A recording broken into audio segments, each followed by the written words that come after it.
The new Call of Duty Modern Warfare has been a subpar launch at best, and at worst, it has been a game that has crashed my Xbox more times in one single weekend than any other game I've ever played in my entire life. So, for those of you who don't know, I have a Xbox One X, and apparently, Activision says that there has been a small number of instances of Xbox One X users crashing.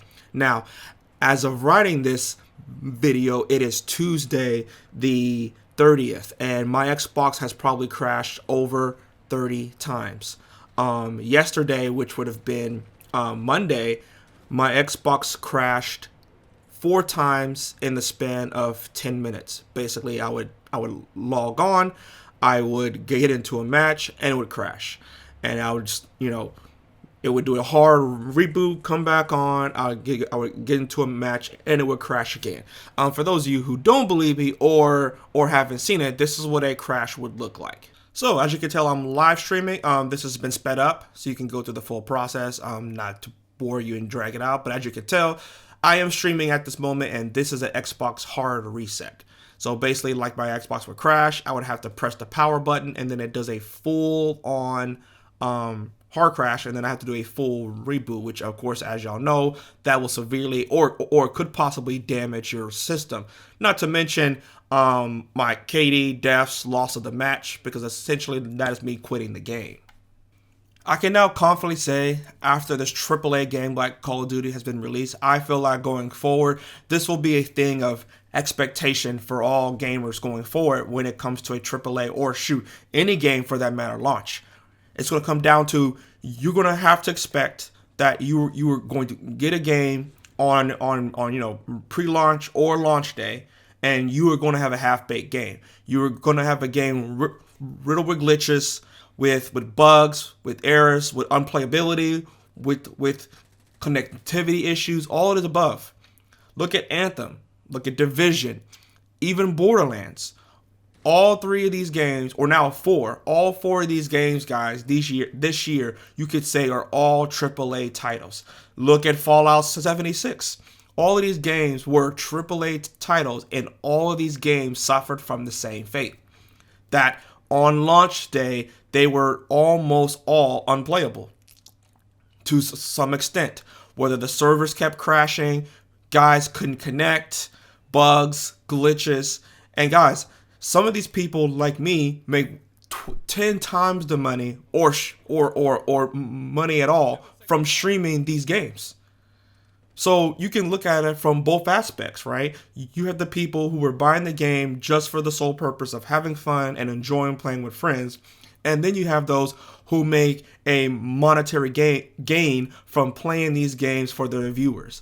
But these guys like me can't even get into the game to play for their viewers. Or it was so bad, guys, that I didn't even stream the first 2 hours of me actually in the game because of fear of it ended up like a Borderlands game where I start the stream as soon as the game went live at 9 o'clock, or my time, I think it was 6 o'clock, but I spent the first 35 minutes trying to even connect to even play the game. Same thing with Anthem, same thing with Division. So I've come to the expectation now that, hey, any new game comes out, I probably can't actually stream it until the weekend, like the next following week. So basically, I have to give any launch a 7-day window to even be playable, guys. And I'm almost 32 years old, so I'm coming from playing video games since floppy disk. There was a time in our life, guys, when we would pick up a video game, whether it be for the 64, PlayStation 1, PlayStation 2, and it would be a full, complete game. You went in with the full expectation that when I purchase this game and I get it home, it is a full, complete product. I'm not purchasing a game to then turn around and then have to wait 7 or 8 days for them to optimize it just to play it. We're not talking about fixing weird bugs. I'll give you one for example. There's one of the levels you start off on a truck, right? And you essentially drive through a gate that then acts as the borderline for where the match is on the inside of the gate. The only problem is is that the code is incorrect, so you watch yourself and the truck drive through the gate. So you can watch the gate drive through your body, essentially, and you're seeing it. Or every single one of the intros, all the audio's messed up, meaning that I hear an echo in my ear as if the audio doesn't connect correct with what's going on the screen. So it's a glitch, essentially. It isn't a big thing. You get over it because it happens for 5-6 seconds as the helicopter flies in. You rappel off the helicopter and drop down, but all the audio is off. It's like off by half a second. And I check with my friends. It's also on theirs too. So I know it isn't a headset thing because it as soon as you drop down and the game starts, the audio is perfectly fine. It's only in these little intro kind of getting you amped up for the mission where this happens. And guys, we've just reached this point, man. We have reached a point in the game industry when we can no longer expect a full complete product. You pay $60, $70, $80, $90. Shoot, for those of you who are spending $200, $300 for these collector's editions, you are not getting your money's worth on the release.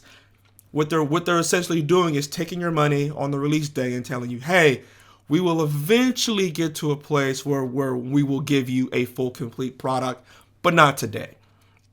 And it disappoints me. Even a game like Call of Duty, we can all agree that when it comes to hype, right? When it comes to amount of players in your servers, they can't make the excuse Fallout 76 did of, oh, we didn't expect this many people to want to play our game. They can't make that excuse. Everybody knows Call of Duty is like the game of the year. It's the hype. No matter how bad they are, people are going to line up to play them every single year.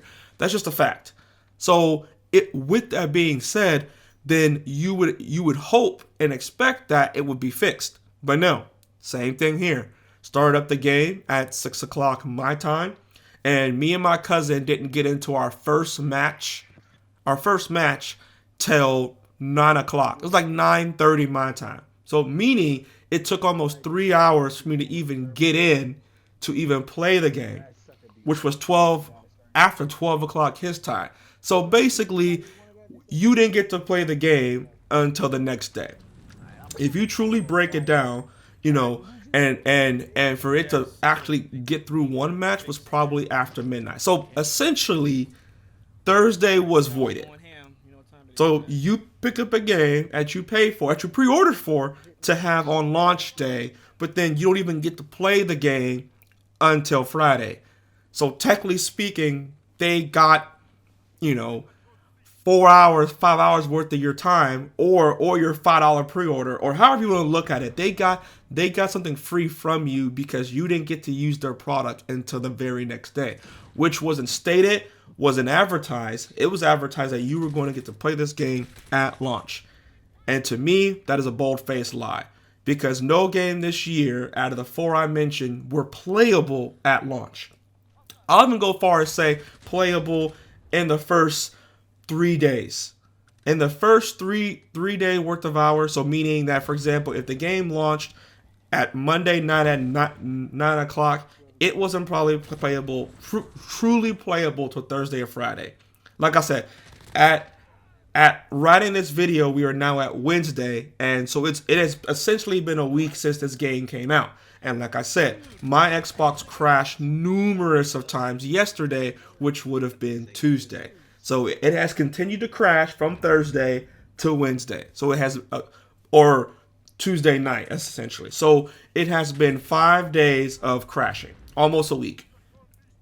And yet it hasn't been fixed. And they say a small number of users have had this issue, which I think is crap. Of course, as a PR stab, I'm sure it's a lot more than that.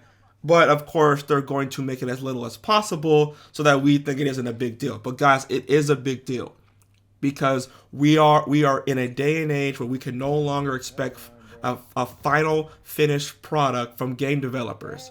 They're going to be releasing half-baked games to you for your $100 and then telling you they're sorry days, weeks after about the thing that they knew were going to happen. But anyway, guys, enough of me on my negative tone for today. I will be doing a actual in-depth review of the campaign and the multiplayer. But I have just been so frustrated with this year, and then being at my age, guys, of watching so many games come out and at least being satisfied with the final product. And now with me streaming and it being so challenging and difficult to stream, I've just reached my end. I reached my end where I don't even care anymore about streaming the game just because it's so bad. Like I don't like, and I'm sure Activision isn't going to give me a new Xbox if it doesn't work properly, right? But after 30 hard crashes, enough's enough. Like I've reached my point where it just really pisses me off that this is where we're at now with video games. That you can purchase a product, they can tell you, oh, it isn't workable yet, but we will get there, but we're still taking your money. Anyway, guys, as always, thank you for cooling with Jay. If you're interested in check out my streams, I stream on Mixer, Twitch, and YouTube all at the same time. If you're interested in my video game streams.